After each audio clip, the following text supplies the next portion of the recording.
Assalamualaikum warahmatullahi wabarakatuh. Alhamdulillahirrabbilalamin. Wabihi nasta'inu ala umur dunya waddin.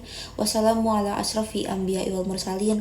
Wa ala alihi wa ashabi ajmain. Amma ba'du. Segala puji hanya milik Allah subhanahu wa ta'ala yang masih memberikan kita nikmat kesehatan, kesempatan, dan umur sampai hari ini.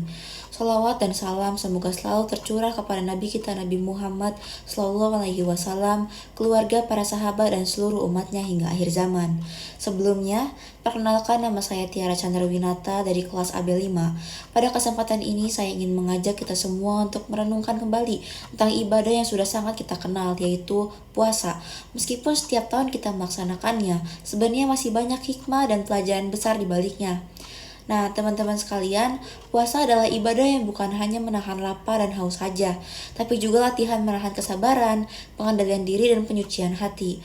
Allah telah menyebutkan perintah puasa dalam Quran surat Al-Baqarah ayat 183 yang berbunyi, Ya ayyuhallazina amanu kutiba alaikumusyamu kama kutibal ladzina min qablikum la'allakum tattaqun, yang artinya, wahai orang-orang yang beriman, diwajibkan atas kalian berpuasa sebagaimana diwajibkan kepada orang-orang sebelum kalian agar kalian bertakwa. Nah, dari ayat sini saja kita sudah bisa memahami bahwa tujuan utama puasa adalah untuk membentuk pribadi yang bertakwa, bukan hanya sekedar menahan lapar saja. Dalam hukum Islam ini, ada 4 syarat seseorang wajib berpuasa, yaitu yang pertama, ia harus beragama Islam, yang kedua sudah balik, yang tiga berakal sehat dan mampu melakukannya. Sementara itu, rukun atau fardu puasa ada 4, yakni niat, menahan diri dari makan dan minum, menahan diri dari hubungan suami istri, serta menahan diri dari muntah dengan sengaja.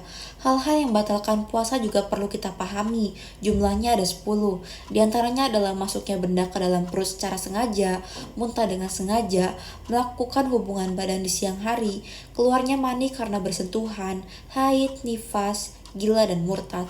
Termasuk juga suntikan yang masuk melalui salah satu dari 2 jalan, yaitu kemaluan depan atau kemaluan belakang. Dalam berpuasa juga ada amalan-amalan sunnah yang dianjurkan, seperti menyegerakan berbuka, mengakhiri sahur, serta menjaga lisan dari ucapan buruk.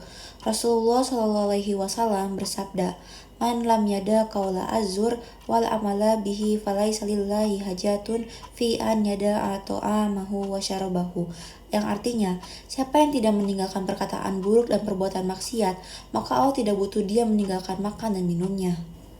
Hadis ini mengingatkan kita bahwa kualitas puasa sangat ditentukan oleh akhlak kita, bukan hanya oleh rasa lapar yang kita tahan. Puasa juga memiliki hari-hari yang diharamkan, yaitu 2 hari raya, Idul Fitri dan Idul Adha, serta 3 hari tasyrik pada tanggal 11, 12, dan 13 Zulhijjah. Selain itu, hari Syak atau tanggal 30 Syakban juga dimakruhkan untuk berpuasa jika diniatkan sebagai puasa Ramadan, kecuali bagi orang-orang yang memang biasa melakukan puasa sunnah pada hari tersebut.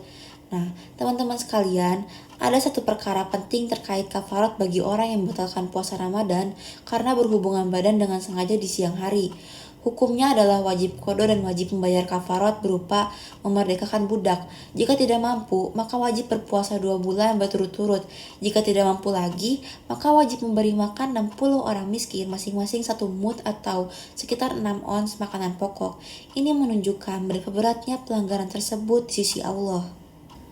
Adapun orang yang meninggal dunia tapi masih memiliki hutang puasa Ramadan, maka keluarganya wajib membayar fidyah, yaitu memberi makan 1 mud untuk setiap hari puasa yang ditinggalkannya. Orang tua yang sudah sangat lanjut usia atau pikun juga boleh tidak berpuasa dan wajib membayar fidyah. Begitu pula wanita hamil dan menyusui. Jika khawatir terhadap keselamatan dirinya, ia boleh berbuka dan wajib qada. Sedangkan jika khawatir terhadap keselamatan bayinya, maka ia wajib mengqada dan juga membayar fidyah. Nah, untuk orang sakit dan musafir, Allah juga memberikan keringanan untuk berbuka dan mengganti puasanya di kemudian hari. Semua ini adalah bukti bahwa Allah tidak membebani hambanya di luar kemampuannya. Nah, selain puasa, ada ibadah yang sangat dianjurkan di bulan Ramadan, yaitu itikaf. Itikaf adalah berdiam diri di masjid untuk memperbanyak ibadah dan mendekatkan diri kepada Allah. Itikaf memiliki 2 syarat utama, yaitu niat dan berdiam di masjid. Dan itikaf juga dapat batal apabila seseorang melakukan hubungan suami istri atau keluar dari masjid tanpa keperluan mendesak. Ibadah ini membantu kita untuk menenangkan hati, menjernihkan pikiran, dan memperbarui hubungan spiritual kita dengan Allah Subhanahu wa Ta'ala. Teman-teman sekalian, sesungguhnya hikmah puasa sangatlah besar dan berpengaruh dalam kehidupan kita sehari-hari. Puasa mengajarkan kita kesabaran karena setiap rasa lapar dan haus yang kita tahan melatih diri untuk lebih kuat dalam menghadapi cobaan hidup. Selain itu, puasa juga menumbuhkan empati. Ketika kita merasakan sulitnya menahan lapar, hati kita menjadi lebih peka terhadap kondisi saudara-saudara kita yang kekurangan. Puasa juga menjadi sarana untuk menanamkan kejujuran, sebab kan gak ada yang tahu apa kita benar-benar berpuasa kecuali Allah Subhanahu wa Ta'ala. Sehingga ibadah ini membentuk kejujuran dari dalam hati. Bukan hanya itu, puasa juga membantu kita membersihkan hati dan pikiran. Karena selama kita menahan diri dari hal-hal yang membatalkan, kita terdorong untuk lebih fokus pada ibadah, introspeksi diri, dan memperbaiki hubungan dengan Allah. Di samping itu, puasa juga turut memperkuat ikatan sosial karena kegiatan sahur bersama, buka puasa bersama, dan berbagi makanan untuk menumbuhkan rasa kebersamaan, kepedulian, dan kasih sayang antar sesama. Semua hikmah ini menunjukkan bahwa puasa bukan sekedar ibadah fisik, tetapi proses menyeluruh yang memperbaiki akhlak, memperhalus hati, dan membentuk pribadi yang lebih baik. Teman-teman yang saya hormati, marilah kita jadikan puasa bukan hanya sekedar rutinitas tahunan, tapi sebagai momentum besar untuk memperbaiki diri.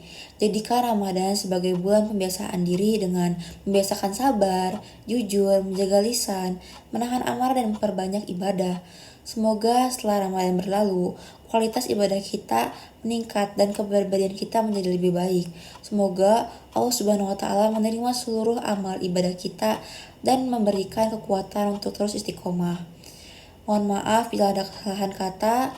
Wabillahi taufiq wal hidayah. Wassalamualaikum warahmatullahi wabarakatuh.